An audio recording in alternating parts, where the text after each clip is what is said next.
കുന്നംകുളത്ത് ഓടിക്കൊണ്ടിരുന്ന കാർ കത്തി നശിച്ചു. കാറിലുണ്ടായിരുന്നവർ പുറത്തിറങ്ങിയതിനാൽ അപകടം ഒഴിവായി. അഗ്നിരക്ഷാസേന എത്തി തീ അണച്ചു. ലിഷോ, ഇത് എപ്പോഴായിരുന്നു സംഭവം? ഇന്ന് വൈകുന്നേരം 6 മണിയോട് കൂടിയാണ് ഈ സംഭവം ഉണ്ടായത്.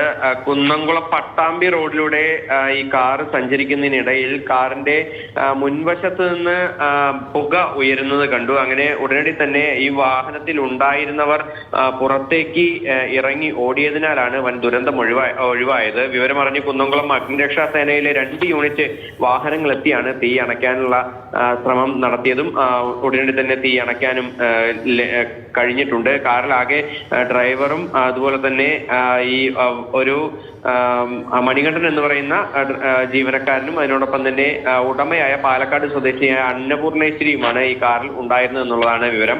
എന്തായാലും കാറിന്റെ മുൻവശത്ത് നിന്ന് പുക ഉയരുന്നത് കണ്ട ഉടനെ തന്നെ വാഹനം നിർത്തി ഇറങ്ങിയതിനാൽ തന്നെ മറ്റ് അപകടങ്ങളൊന്നും തന്നെ ആളുകൾക്കുണ്ടായില്ല. കാറിന്റെ മുൻഭാഗം പൂർണ്ണമായും കത്തി.